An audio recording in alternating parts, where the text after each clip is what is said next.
mourning the thousands of people killed since the start of the armed conflict in the northwest and southwest regions of today has begun across Cameroon. In the northwest regional chieftain Bamenda, women gathered today to mourn several persons killed. Hundreds of thousands over 300,000 persons so far killed within the context of the armed conflict. And you must know why many people are taking laws into their hands as far as mob justice is concerned. And also in Cameroon sees mob justice is on the rise across the country because the people have lost confidence in the justice system. Those are the top stories. Ladies and gentlemen, thanks for choosing Equinoxe Television.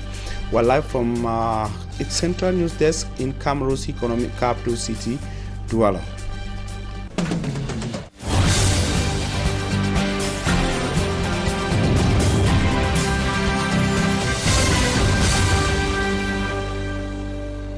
Thanks for joining Equinoxe Television. You're on to the primetime newscast coming live from Cameroon's economic capital city, Douala. And for me, I'm Strong Sander. We begin with one of our top stories. Studies have revealed that majority of mob justice cases in Cameroon, the increased phenomenon, is because of the lack of confidence in the justice system by the population. It is part of the declaration of an author of a book titled Mob Justice in Cameroon. The author says until confidence is reinstated between the population and the justice system, Cameroon will continue to suffer increased numbers of mob justice or increased cases of mob justice. Simat Njikangebe tells us more in the following report. Several persons have been accused of stealing and are beaten to death in our streets.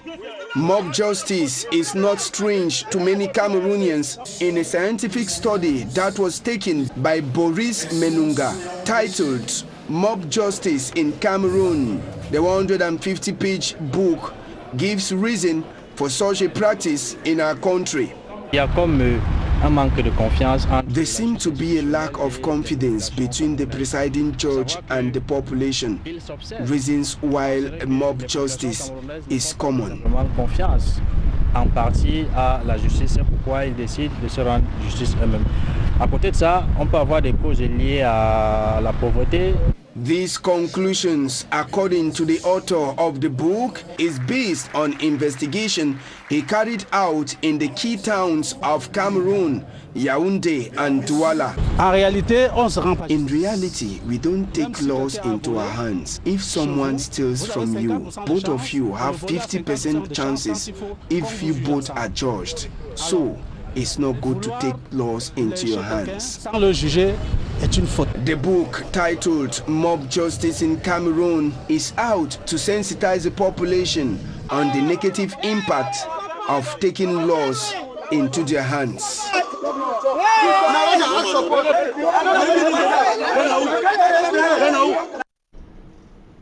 Mob justice or jungle justice, and a phenomenon that has been on the rise across the Republic of Cameroon. And I will take you to the Anglophone regions of the country, taking you to Kupe-Maninguba in the southwest region, where Innocent Ase will take you deep into the difficulties faced by the people of Bangem in the Kupe-Maninguba division as far as access to health facilities is concerned. The Bangem District Hospital is in a pathetic state. His report. The hospital is where lives are saved. Unfortunately, some public health facilities in Cameroon, like the Bangem District Hospital in the Kupe-Maninguba division of the southwest region, could facilitate death of a patient. Almost everything seems to be wrong, ranging from infrastructure, equipment to personnel. Patients are irritated and worried. We do not have enough equipment. Good personnel, or maybe even the nurses, because we have just few of them here. Every day they are always on duty to assist the other ones, the other few ones that we have Look at these words where I am. There is no mosquito bed net, no gynecologist in the hospital. During labor, you are compelled to claim a motorbike to transport you on the cratered roads to Kongsamba in the Mungo division of the Littoral region. That is how pregnant women die alongside their babies. In fact, specialists are absent. No pediatricians or gynecologists. It is horrible. Director of the Bangem District Hospital admits with honesty these deficiencies. Working in Bangem is so challenging. First of all, we don't have personnel. There is no state nurse in this hospital. We find ourselves at times with 2 nurses working, covering all the units. Now we also have a problem of specialized personnel. We equally have a problem in the laboratory. If we could have a full blood count machine, it will go a long way to help us in the quality of treatment that we give to our patients. Even in the theater, we just adapted something. Patients are in dire need of specialists, machines and other necessary equipment in the Bangem District Hospital, so they won't risk or stress up traveling to Kongsamba for same services which can be obtained in the health center. We'll still beg on government to help us to send more equipment to facilitate some activities here and specialists so that we'll stop going out of Bangem, because there are tests that if you want to do, you will not be able to do it here in Bangem. You have to go out of Bangem to do the tests. Story of this health unit does not end here. Bangem District Hospital is decorated with electric cables, and this matter, one will think electricity illuminates the hospital, whereas they are bush lamps commonly used back alleys for lighting. Water is completely absent for use in the laboratory for washing, cleaning and bathing. No internal toilet.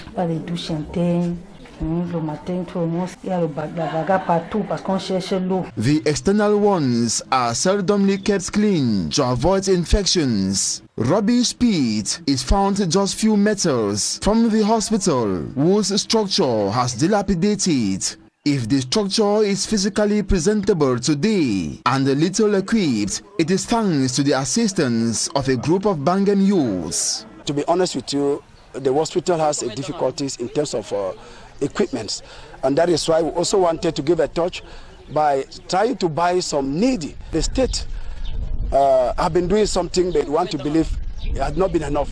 It used to be in a deplorable situation, be it from the structure, the physical look, and even the staffing. Health is wealth. Without your health functioning well, you can never do anything. Dr. Emmanuel Esambe can only appreciate this gesture on behalf of his handful die-hard personnel. It becomes really difficult for people to leave from Bangem to Kongsamba to go and consult. So if we could have those services here, it will be a boost to the hospital. We once more appreciate the work that brothers keepers are doing in the hospital. Him and his team begged the Minister of Public Health to tilt his head towards the abandoned Bangem District Hospital that has seen majority of its personnel given up their duties. The challenges of the Bangem District Hospital in the Kmer division of the southwest region of Cameroon, a similar picture of what obtains in the 2 Anglophone regions, that is the northwest and southwest regions of Cameroon. And some people argue that the today called armed conflict in the Anglophone regions would have not been the case if there weren't developmental challenges in the 2 Anglophone regions of Cameroon. When the crisis started in 2016, people brandished placards asking for better infrastructural development in the 2 Anglophone regions. And today, Mafos and mothers of the Northwest region stage a mourning ceremony at the grandstand in Bamenda to condemn the killings that have become the order of the day since the crisis escalated in the 2 Anglophone regions of Cameroon. Drawn from across the region, the Mafos and mothers cried out and prayed to God in various local languages while pleading with the belligerent to seek for peace to return to the northwest and southwest region. They took a short walk on the Commercial Avenue in Bamenda to show their indignation, brandishing placards with very touching messages, as could be seen there on your screens. Among other dignitaries present were also members of parliament, elected officials of the northwest region of Cameroon, mainly women. And of course, the mourning continues across Cameroon since the escalation of the armed conflicts. It should be recorded that we've had a series of these mourning staged in different parts of the country. It became frequent since the assassination of kids in Kumba and Meme of the southwest region of Cameroon. But it is important to understand the impact of the Anglophone crisis on life in the two Anglophone regions. And today we are painting the picture of the educational industry in the northwest region, a once vibrant sector that is now lying in ruins. It should be recalled that November 21st, 2020 marks exactly 4 years since the first school boycott began in the two Anglophone regions of Cameroon, and the industry has been suffering with repeated violence, attacks and abduction and burning of some of the schools. Mbostella takes us to the education industry in the Anglophone regions. November 21st, 2020 marks 4 years since the children in the northwest and southwest regions began staying away from school. Their teachers and the lawyers were observing a sit-in strike, protesting against the non-respect of their Anglo-Saxon educational, linguistic and judicial cultures. In 2017, some activists joined the protest demanding a review of the form of state, demands that led to government's crackdown on frontline protesters. Between 2017 and 2020, lawyers gradually returned to the courtrooms. Teachers are getting other jobs without the regions in conflict, but the children are left stranded in their communities. Before the crisis started, I was in class 5, and by now I was supposed to be in Form 3, and now I am in class 6. I've lost 4 years. My name is Ahmad Victor. I am in GS2. I am in class 6. We are staying for long that we are not coming to school. 4 years into the conflict, the educational industry of the northwest region has been hardest hit. The number of children going to schools have reduced. The number of teachers in our school system who are effectively working have reduced. We register fewer children for examination since the advent of the crisis. Much of the basic education infrastructure in the region has been destroyed. After 4 years, I would have been in 500 and close to 500, 600,000, given the progressive increase that I had over the years. But if I am at 100,000 today in 2020, and I was at 422,000 in 2016, November 2016, you see where we are. The government high school Tala in the Donga Mountain division is in a deplorable state.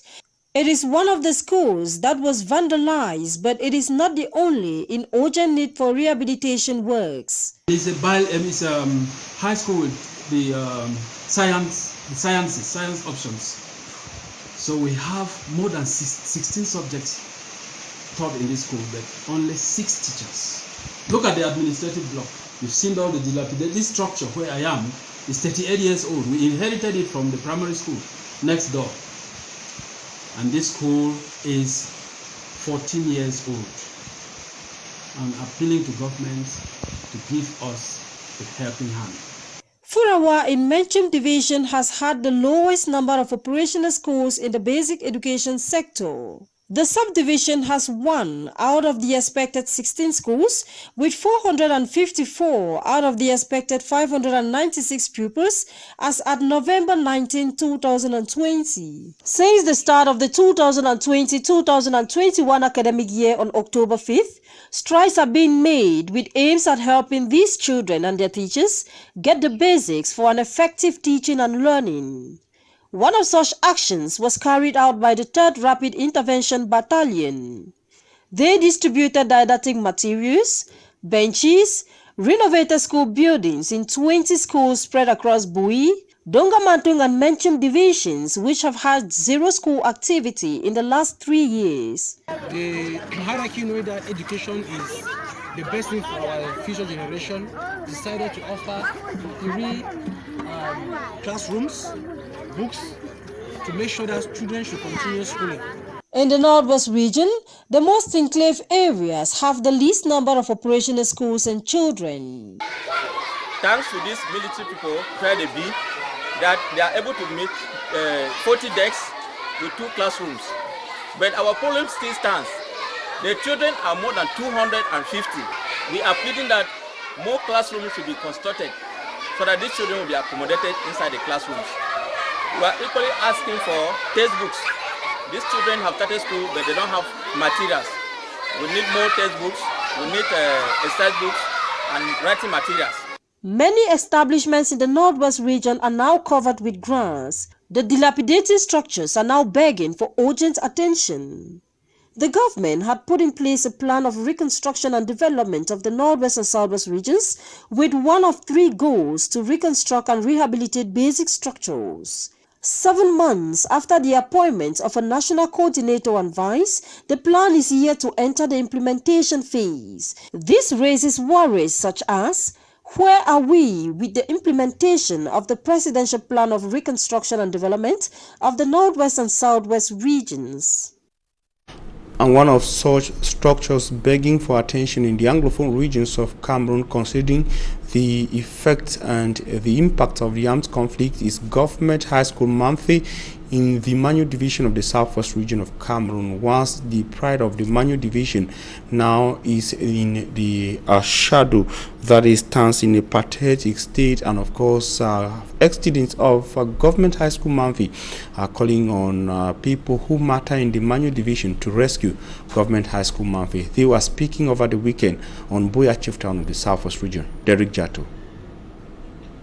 Government High School Manfi in Manu division and the war in the Anglophone regions. GHS Manfi have been hit by the crisis, particularly the administrative block was burnt down. Books were burnt, very important, vital documents of the school were burnt. Even children's certificates, some of them were burnt. These ex-students say an institution that gave them their today identity, reputed for its outstanding principles, is today slippery off their fingers. If there was no GHS Manfi, me standing here, I will tell you that I would not have gone to school. So the only thing I say is that if there is a way they can protect the school to the fullest, it should be done. And all those who have passed through this institution, which was created in 1969, are today sitting under one thinking cap. Baptized Manfi Government Grammar School Old Students Association, Max Sosa, with one objective: to see their alma mater great again. One of the foremost projects that we're going to undertake will be to provide a multimedia center for the school. We are going to have excellence awards that we handed to the teachers, the lecturers, whose students excel in their subjects. We're going to single out students who perform exceptionally well for distinctions. Democratic in nature, Max Sosa recently convened on Boya, the Southwest Regional Capital, for an elective General Assembly, and here is their president-elect. For the next 3 years, Eno James Etuke will be at the helm of Max Sosa affairs, and he said he came in with a new vision for Government High School Manfi. We shall make sure that the staff are available in the school. If there is any lack at any level, we will lobby with the people in Yaoundé who take decisions for those staff to come in. Today, in their thousands, these former students of Government High School Manfi are today in diverse fields of life. And the warrior for Tabe and father of the Department of Journalism and Mass Communication of the University of Boya, Professor Eno Tanjong goes on retirement. Former Vice-Chancellor of the University of Buea, Professor P.K. Titanji, describes Professor Eno Tanjong as one of the most objective minds he's ever worked with during his career. Professor P.K. Titanji was speaking over the weekend on Buea during a farewell ceremony organized in honor of Professor Eno Tanjong. Derek Jato. Ex-students and staff of the Department of Journalism and Mass Communication of the University of Buea celebrate one of their pioneers, Professor Eno Tanjong, as he goes on retirement. Captioned a farewell party, Professor Eno Tanjong comes back on how the Department of Journalism and Mass Communication was created, that he was in his room one day and received a fax from the University of Buea that they should come and start the program, and that is how JMC was born. Since then, the impact has been huge, reason why the send-off party did not only witness the presence of the media family, but every profession seemed to have been present. When Professor Eno Tanjong was in class teaching, Professor P.K. Titanji was in this office as the University of Buea Vice-Chancellor. Reminiscences. I served as Vice-Chancellor from 2006 to 2012. So during that period, I was also like a boss to Professor Eno. We know him to be a very rigorous scholar, objective, and with a sharp mind. To challenge teacher, a publisher, and qualified by his kind in the profession as a media heavyweight, came to this party to encourage the fresh legs in this media race. To pick one thing from the retired professor. One thing. Humility. Humility. Eno Tanjong is very humble. And this is how Professor Eno Tanjong wishes to be remembered. Eno Tanjong is a man who made JMC a family. I want it to be on an epitaph. This is a man who made JMC a family. The Pope of JMC and warrior of Fortabe goes on retirement at the age of 65 and said he is satisfied, or he has left behind surviving instincts for his successors. Professor Eno Tanjong, father of the Department of Journalism and Mass Communication of the University of Buea, goes on retirement. And now the hike in prices of eggs and chicken across markets across the Republic of Cameroon is said to be alarming. In the following investigative report, Charles Sabane Kmer tells us why. Eggs are the most consumed dairy products in Cameroon. But these days, the product is constantly becoming a scarce commodity in the market. A tray of eggs, which was previously sold at 1,500 francs CFA, is now 2,500 francs CFA. People are unable to buy eggs because it has become very expensive. They prefer buying items such as milk, chocolate and butter for their children's breakfast. We used to buy eggs for commercial purposes, but it's become very expensive and so many people are running away from the trade. The return to normalcy of the pricing of these dairy products, which is considered most consumed in Cameroon, is still a myth, with no exact reason why prices of eggs have been inflated. To know more about this issue, we journeyed to one of the biggest poultries in the west region of Cameroon to gather verifiable facts. Since the bird flu in 2016, things have been very difficult for dairy farmers. Most of the farmers who were hit by the flu didn't have the adequate resources to restart the business when things got better. Truth be told, eggs are no longer a very demanded product at the national level. The agricultural problems in Cameroon is linked to the global pandemic crisis after the bird flu, which ravaged this sector in 2016. All these predicaments led the Minister of Livestock, Fisheries and Animal Industries to place an embargo on the importations of eggs and chicken in Cameroon. Cameroon is a victim of Western world dependence. Fearing the worst, Farmers are urging administrators to find probable solutions to these problems.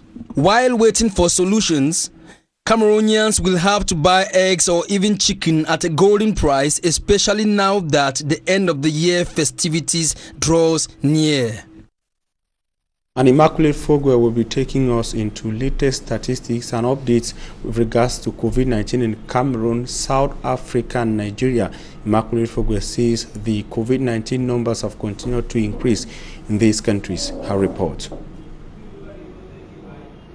The littoral and west regions now tops the list with the highest number of COVID-19 cases in Cameroon. 916 active cases were recently registered in the country. The Minister of Public Health, Dr. Manauda Malachi, blames the non-respect of anti-COVID-19 measures by the population. Cameroon has so far registered a total of 23,842 cases and 435 deaths. The government of Cameroon is calling on the population to be vigilant so as to bar the way of the second wave of the coronavirus pandemic. South Africa, on its part, records 2,080 new cases in a day, bringing the total number of confirmed infections to 769,759 cases. The Minister of Health on Monday announced that 65 people have been killed by the virus recently, pushing the total number of deaths to 2,968.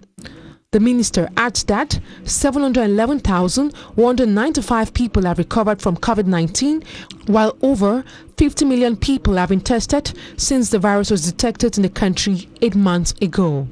In Nigeria, the number of COVID-19 cases continues to record a significant increase.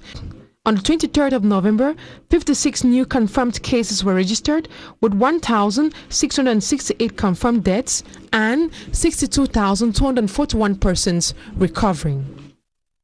Cameroon wants to emerge by 2035. Might be not with every locality across the country. Makak subdivision in the Nyongankele division of the central region of Cameroon is said to be living several years behind other parts of Cameroon. The area suffers acute underdevelopment, with mobility being the major challenge.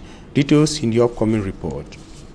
Cut off by underdevelopment from the rest of Cameroon, crossing over the Nyong is the only option for inhabitants of Longhe who wish to join the rest of Cameroon.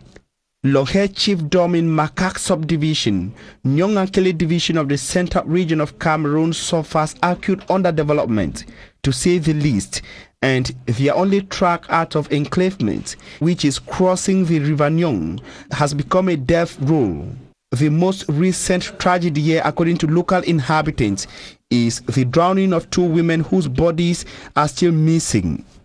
Local inhabitants say their canoe capsized after a strong winds pushed it to hit this ferry, which has not been working for several years. The ferry, which was used to move people and goods across the river, has not been functioning for over 4 years now. Over 180 million francs CFA was recently given in a contract to a company to repair this ferry, but it is still not functioning. But the ferry is still not functioning, leaving the population in misery. Following the cry of the local population, an engine boat was provided as a temporary measure. A timetable to cross over the river Nyong using the engine boat was then established, giving priority to kids. Life in the area is increasingly difficult for the people who say they expected a positive change in living conditions after voting the CPTM party in their area. Few days after the technical reception of this ferry, the cables could not function. We want to know if the money was swindled. This is impossible. The news of the repair of this ferry was received with a lot of joy. It was said that the ferry has been renovated and handed over to our elite. But look at it now. Our children have to cross here to go to and from school every day. Same with our pregnant women. Yesterday, 2 women were forced to deliver their babies in their houses, nowhere to cross over the River Nyong. It is highly risky. Nous avons donné nos voix pour que le RDPC puisse nous aider à ce que ce bac puisse fonctionner. Les gens ne font que mourir. Nous implorons. To better understand the regard of the administration, we headed to local administrative officials who said little with regards to the quest for a lasting solution in Makak. We took measures by going to the site of the incident and at the same time informed hierarchy of what has happened. And we are lucky that promptly the Minister of Public Works sent a very powerful delegation, including the entrepreneur that is responsible for the repair of the ferry. And that delegation came as a short-term measure, as an urgent measure or solution to the problem. They brought along a canoe, an engine canoe, or an engine boat, as you can say, that will now help the people to go across the river. To calm the angry population and maintain peace, the divisional officer from Makak said he had to suppress several attempts by the local population to publicly protest. The people of Makak subdivision say they have been practically abandoned, with the road network abandoned by competent officials. The only option, which is to cross over the River Nyong, is increasingly becoming a track of no return. While hoping for a miracle to solve their problems, especially that of mobility, Makak subdivision continue to leave several years behind the rest of the Republic of Cameroon. And the report from Makak in the Nyong and Kele Division Central region of Cameroon brings us to the end of this edition of the news on Equinoxe Television. We thank you for your very kind attention. Still with Equinoxe.